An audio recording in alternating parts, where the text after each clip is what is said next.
이번 주는 제가 라이브 방송을 하기 좀 어려워가지고 그래도 좀 이렇게 도움이 되고자 지난 금요일 날 업데이트됐던 JP모건 하우스뷰 시장에 관한 전망이 있는데 요거를 좀 짧게라도 녹화해서 나누는 시간을 갖도록 하겠습니다. 제목은 차이나스 에버그란데죠. 헝다그룹으로 유명한데 지금 뭐 난리죠 뉴스에서. 그리고 제일 중요한 뉴스 중에 하나였던 게 연준이 드디어 이제 테이퍼링에 대해서 어떻게 해야 될지 거기에 대한 이제 좀 더 구체적인 내용도 있었는데 상당히 10년물 채권 금리를 많이 움직였어요. 예, 그래서 그 부분에 대해서 간략하게 요약을 하고 궁극적으로는 그럼 투자 포트폴리오에 어떤 의미가 있는지 그런 거 시장의 방향성을 좀 알아보는 시간을 갖도록 하겠습니다. 에버그란데와 연준 연준이 굉장히 시장에 파장을 일으켰죠. 저번 주에 라이브 방송 때 사실 말씀드렸어요. 5가지 지금 시장에서 유의하게 봐야 되는 변수들에 대해서 말씀드렸는데 그 중에 이제 2가지가 이제 중국의 통화 정책 그리고 연준이었는데 그거에 관한 굉장히 중요한 뉴스들이 저번 주 나왔죠. 제일 이제 첫 번째로 중국에서 최대로 큰 헝다그룹이죠. 부채 규모라든지 어떤 프로젝트 규모로 봤을 때 사실 개인적으로 약간 STX가 좀 생각이 나요. STX가 한때 해운 업종이 좋았을 때 상당히 빠르게 레버리지로 컸는데 레버리지라는 게 항상 양방향이잖아요. 좋을 때는 회사 성장 속도를 극대화시키는데 있어서 괜찮지만 경기가 좀 꺾이거나 유동성의 위기가 오면 한 방에 이제 그룹 전체를 날려먹을 수 있는 그런 무기인데 그런 게 지금 중국에서 발생하고 있는 거죠.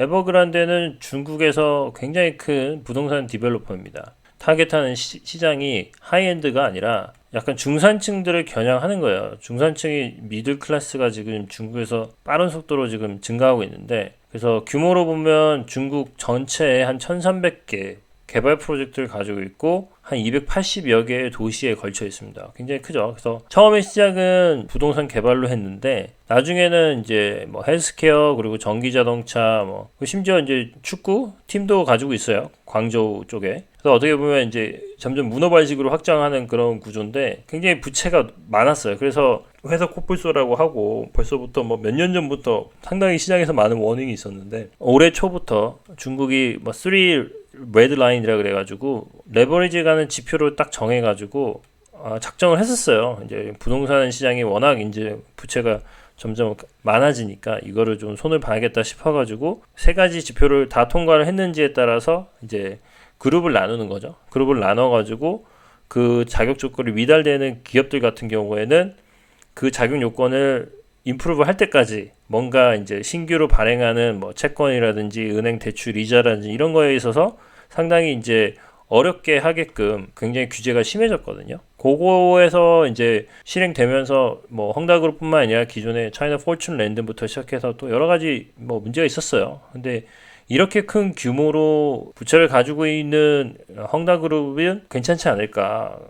이런 것들이 문제가 생기면 시장에 큰 영향을 미치니까 어떤 식으로든 베일아웃 해줄 거라고 했는데 점점 시장에서 지금 채권 가격 나중에 보면 알겠지만 논리가 설득력을 잃어가고 있고 오히려 약간 중국 정부에서는 일벌 100개식으로 이번 헝다그룹을 통해서 뭔가 시장의 참여자들한테 모럴 해저들에 대해서 상당히 경고하는 어떤 그런 케이스로 삼는 거 아닌가 싶습니다. 그래서 이 부동산 개발업이라는 게 항상 뭐 그렇죠. 분양해가지고 제때 아파트를 잘 팔면 그 다음에 이제 또 그 돈 가지고 선순환으로 계속 레버리지 일으키면서 궁극적으로는 이제 재무 비용이죠. 레버리지 했을 때 그 파이낸싱 코스트보다 실제로 프로젝트를 팔아가지고 생기는 그 마진이 좋으면 사실 문제가 없는 거죠.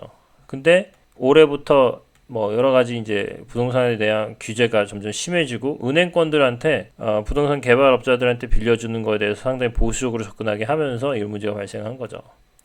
그래서 사실 실질적으로 채권 가격만 보면 이미 차이나 에버그란데 해외 채권 같은 경우 보면 이미 디폴트라고 봐도 상관은 없어요. 지금 거래되는 가격이 보게 되면 2025년 만기 좀 길긴 하지만 지금 가격이 100에 발행한 채권이 지금 25까지 빠졌거든요. 그러니까 한마디로 이미 시장에서는 상당 부분 이제 헤어컷이라고 하는데 100에 발행한 채권이지만 사실 원금 다 못 돌려준다고 생각하고 어느 정도 채무를 리스트럭처링 한다는 어떤 시나리오가 상당히 많이 반영이 되는 거죠. 온쇼 채권 같은 경우는 이제 어느 정도 아무래도 중국 본토에 있는 사람들이 물린 돈이다 보니까 그거는 이제 이자 지급을 했는데 해외 채권 같은 경우 이자 지급 못 했거든요. 계속 만기가 돌아와요. 이자 지급일이라. 근데 상당히 어렵죠, 지금. 아마 중국 정부에서는 이제 본토에서 투자된 채권들 같은 경우는 좀 신경 쓰는 것 같고, 해외에 있는 뭐 오프쇼 컴퍼니를 통해 가지고 페이퍼 컴퍼니 통해서 발행된 해외 채권 같은 경우는 뭐 사실 뭐 시장에서 어느 정도 손실이 발생하더라도 시장에서 알아서 이거를 업소브 하게끔 그런 식으로 약간 내버려 두는 스탠스인 것 같습니다. 투자자들이 관심이 있는 거는 사실 헝다그룹에 투자한 사람 몇 명이 있겠어요. 예. 개인들 같은 경우는 거의 없다고 봐야 되는데 기관들이야 뭐 채권 펀드나 이런 데서 담았겠지만 왜 이렇게 관심이 많냐? 이게 어떻게 보면 이제 굉장히 큰 규모의 어떤 그 회사다 보니까 혹시라도 이 그룹이 무너졌을 때 거기에 빌려준 은행들한테 피해가 가서 이 말은 non-performing 론이죠. 그래서 그런 것들이 이제 문제가 생기면서 은행권들도 부실이 생기면서 도미노로 마치 과거 예전에 2008년도에 리먼 브라더스가 무너졌을 때 그런 둠 시나리오로 가는 거 아닌가라고 지금 우려가 있었고, 그래서 뭐 S&P 500 같은 지수도 상당히 지금까지 견조하게 올라왔는데 100이 이동평균선을 2020년 10월 이후에 처음으로 깼죠. 다시 회복되긴 했지만 그 목요일 시점까지 봤을 때는 많은 디베이트이 있었지만 뭔가 좀 명쾌하진 않았어요. 엎치락 뒤치락 했거든요. 시장이 하락했다 바로 뭐 상승했다가 또 빠지기도 하고, 심지어 뭐 위험 자산으로 보이는 뭐 브라질 뭐 주식이라든지 뭐 원자재라든지 이런 것들도 다시 회복을 한 거 봤을 때 요게 뭔가 글로벌 금융위기로까지 가는 시나리오는 좀 없어지는 거 아니냐라고 생각했었죠. JP모건의 의견은 어떠냐? JP모건 입장에서는 현재로서는 뭐 시장이 그런 어떤 둠 시나리오를 크게 걱정하지는 않는다라고 보고 있습니다. 이유인즉슨 만약에 이게 문제가 된다 그러면 부동산 섹터뿐만 아니라 중국이 발행한 채권 다양한 다른 섹터들 있잖아요. 그런 쪽에도 영향을 미쳐야 되는데 신용 스프레드가 추이를 봤을 경우에는 뭐 그 정도 움직임 보이지 않았고, 그리고 어떻게 보면 웨스턴 뱅크들이죠. 영미권의 뭐 유럽계라든지 이런 쪽에서 에버그란데에 대한 익스포즈가 뭐 그렇게 크지가 않은 거죠. 그리고 이제 환율이 사실은 굉장히 이제 민감하게 움직일 텐데 위안화 같은 경우도 뭐 달러 대비 별로 그렇게 엄청나게 약세로 가진 않았어요.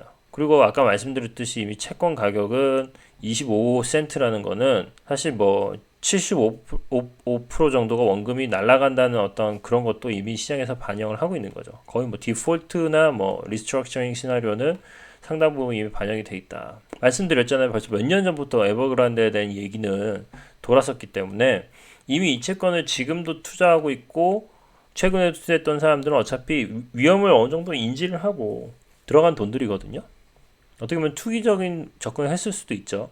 그러니까 그런 쪽은 사실 투자자들이 이미 알고 들어갔고 어느 정도 리스크를 분산시키고 들어갔었기 때문에 그게 문제가 생긴다고 해서 뭐 투자한 사람들은 문제가 될 수 있지만 피해를 볼 수 있지만 그게 금융권의 뭔가 글로벌 위기로 가는 그 시나리오는 지금 현재로서는 별로 없어 보인다는 거죠. 물론 이제 이게 굉장히 앞으로 이제 시장에서 특히 중국 자산에 관해서는 내년까지도 계속 뭔가 이런 네거티브한 헤드윈드로서 작용할 수 있는 거죠. 글로벌 익스펜션이라든지 성장성은 특히 중국 같은 경우는 좀 주춤할 수 있는 부분이 있고요. 뭔가 다시 통화 정책에 대해서 다시 어그레시브하게 뭔가 리징을 한다거나 양적 완화하는 그런 스탠스가 없는 한이요. 지금같이 뭔가 이렇게 긴축적인 스탠스로 계속 가져간다 그러면 상당 부분 계속 위험 요소로서 작용할 수 있습니다. 그 다음 중요하게 살펴보는 건 아무래도 연준이죠.